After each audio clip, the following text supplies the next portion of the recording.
आज हम मैथ का तीसरा चैप्टर स्टार्ट करने वाले हैं।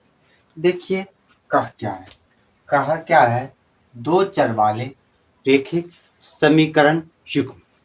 तो सबसे पहले ये समझ लीजिए, दो चर वाले रैखिक समीकरण।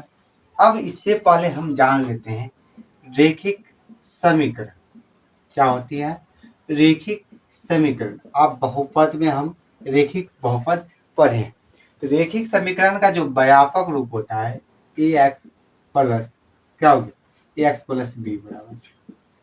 अब देखिए परिभाषा में आप ये समझ सकते हैं, जिसमें चर का घात, जिस समीकरण में चर का घात 1 हो, क्या होगा, यदि 1 होगा वो रैखिक समीकरण होगा। और ये ए एक्स प्लस बी है, बी बराबर 0, ये व्यापक रूप है। अब यहाँ पर हो गया, इसको इसलिए कहेंगे एक चर, यहाँ पर एक चर लगा है, क्या करेंगे, एक चर वाले रैखिक समीकरण।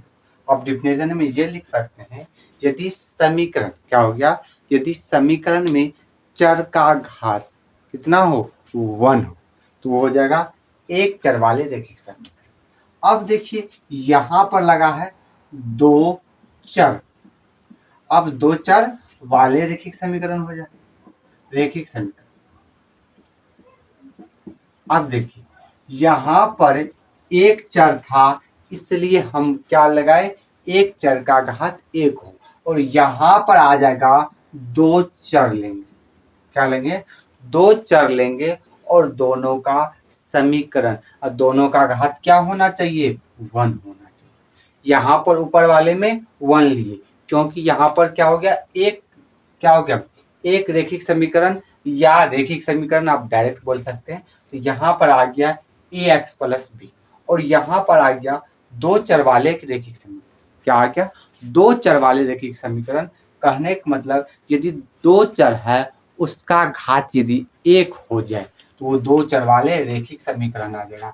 और यहाँ पर हम कुछ ले सकते हैं बराबर, यहाँ पर हम क्या हो गया, 0।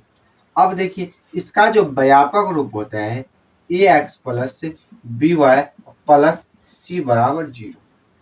अब देखिए यहाँ पर आप दो एक वाले रैखिक समीकरण समझ लिए, फिर दो चर वाले रैखिक समीकरण, और यहाँ पर जो होती है युग्म का मतलब होता है जोड़ा। यहाँ पर युग्म का मतलब क्या होता है, जोड़ा। क्या हो गया, जोड़ा। यहाँ पर जब आ गया दो चर वाले रैखिक समीकरण युग्म आ जाएगा, तो यहाँ पर हो जाएगा क्या, ए क्या हो गया, a1 x plus b1 y plus C बराबर 0। एक ये आ जाएगा, और यहाँ पर a2 x plus b2 y plus C बराबर 0। तो देखिए यहाँ पर एक चर ये हो गया, और यहाँ पर क्या हो गया, एक ये हो गया। एक समीकरण ऊपर वाले, एक समीकरण नीचे वाले, तो दोनों यहाँ पर मिलकर यहाँ पर एक युग्म बना देगा। क्या करेगा, युग्म।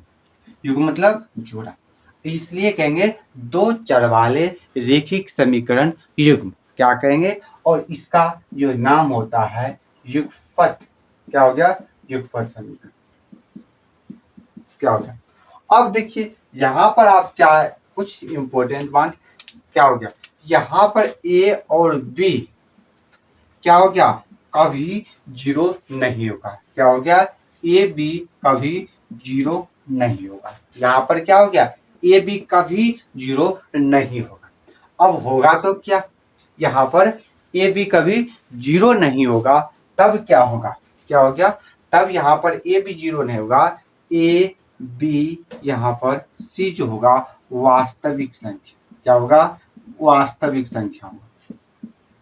आप एक पॉइंट ये देखिएगा, क्योंकि ए बी जब 0 हो जाएगा तो वो चर या तो रैखिक समीकरण क्या हो गया, उस समीकरण नहीं होगा। यहाँ पर एक चर वाले रैखिक समीकरण या दो चर वाले रैखिक समीकरण नहीं होगा, लेकिन यहाँ पर C0 हो सकता है। क्या हो गया, C0 हो सकता है, लेकिन यहाँ पर ए बी सी आप वास्तविक संख्या कर लीजिए, लेकिन साथ में ए बी 0 नहीं होगा। तो कुछ हम क्या पहले देखिए, रैखिक समीकरण।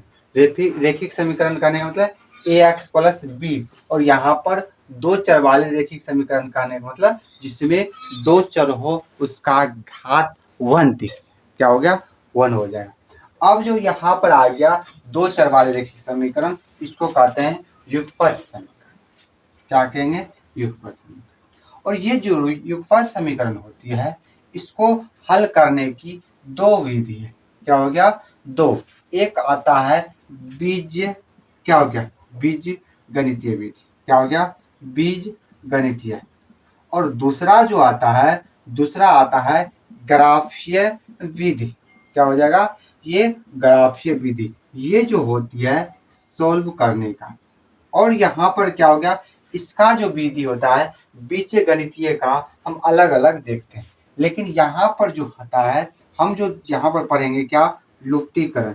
और भी विधि होता है, एक पढ़ेंगे लुप्तीकरण, दूसरा पढ़ेंगे प्रतिस्थापन। क्या पढ़ेंगे? प्रतिस्थापन। पहला लुप्तीकरण या प्रतिस्थापन, और दूसरा होता है वर्ज गुणन। क्या होता है? वर्ज गुणन। और ये जो वर्ज गुणन है, इसको इतना अजीब से बता देंगे, आपको हलवा लेंगे।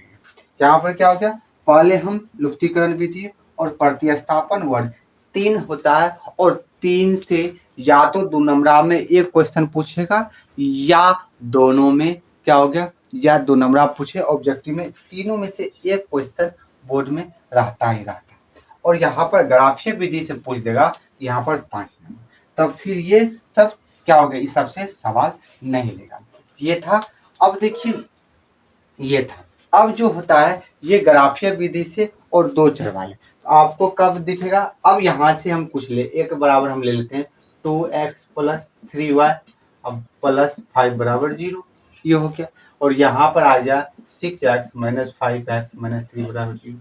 तो ये दोनों इस टाइप से हमको दिया रहेगा। और ये दोनों जो होता है, ये हो गया युगपथ समीकरण। और यहाँ पर बीजगणितीय विधि और दूसरा मेथड क्या होती है? ग्राफीय विधि। और दो होती है। और ये ग्राफीय विधि से हम क्या हो गया? कुछ बेसिक चीज होती है, उसके बारे में हम देखेंगे। अब देखिए, अब चलते हैं, जो ग्राफीय विधि हो गया, तो हम लुप्तीकरण, प्रतिस्थापन, वर्ज गुणनखंड आगे देखेंगे अगली क्लास में। लेकिन कुछ ऑब्जेक्टिव टाइप रहता है, वो देख लें, क्योंकि इसमें थोड़ा टाइम लगेगा, उसके बाद धीरे धीरे आपको समझना है। अब देखिए क्या रहेगा? A1/A2 या B1।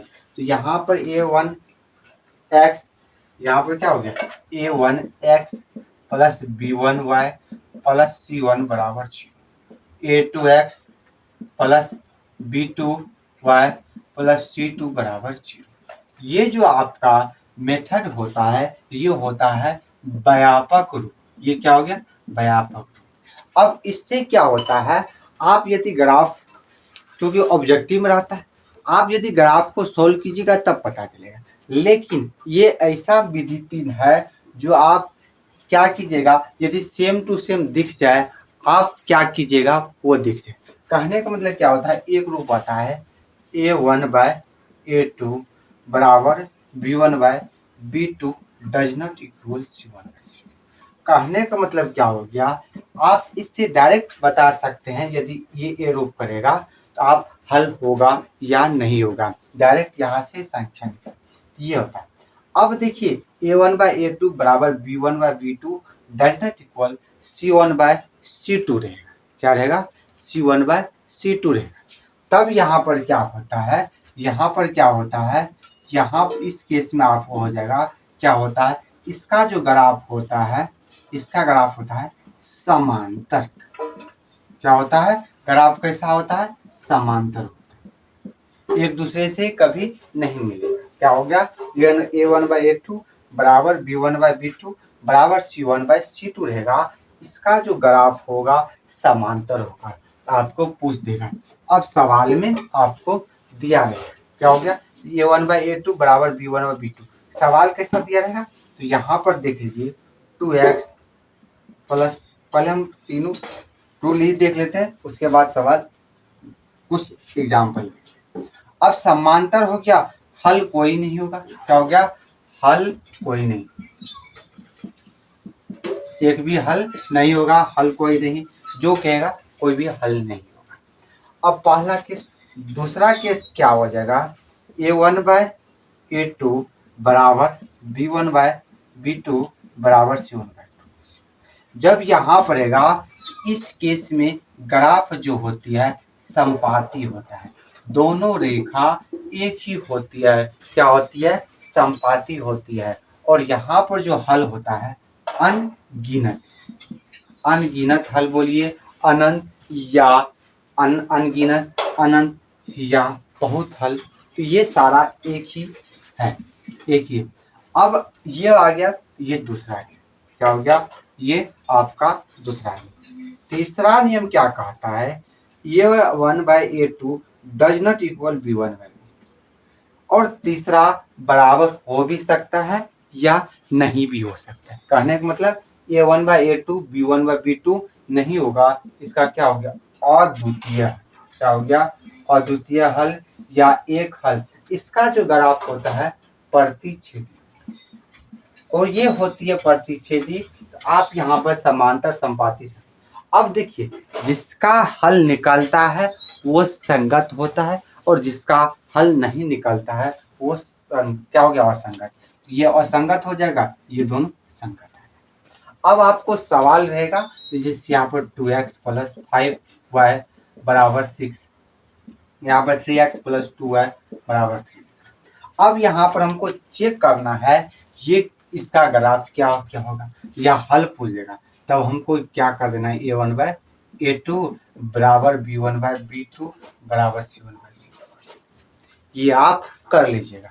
अब देखिए तो यहाँ पर ये आ गया 2/3 बराबर क्या आ गया, ये दोनों 5/2, आप माइनस प्लस भी साथ में लेकर चलिए, और 6/3 6। कहने का मतलब देखिए ये दोनों इक्वल नहीं है। जब दोनों बराबर नहीं है, ये किस कैटेगरी में आ गया, ये कैटेगरी में आ गया सबसे लास्ट में, A1/A2 क्या आ गया, A1/A2 does not equal B1/B2, इसका क्या हो गया, अद्वितीय हल होगा। इसी तरह से आप सारा ऑब्जेक्टिव बनाइएगा। तो क्या था, इससे आपको ऑब्जेक्टिव हो गया, लेकिन मेन जो सब्जेक्टिव का होगा हम आगे देखेंगे। जो ग्राफीय विधि है पहले उसको देखेंगे, फिर किसका, तब उसके बाद हमको ग्राफीय विधि हो गया, तब देखेंगे हम प्रतिस्थापन, विलोपन और क्या हो जाएगा, लुप्तीकरण। तीनों को हम बारी बारी से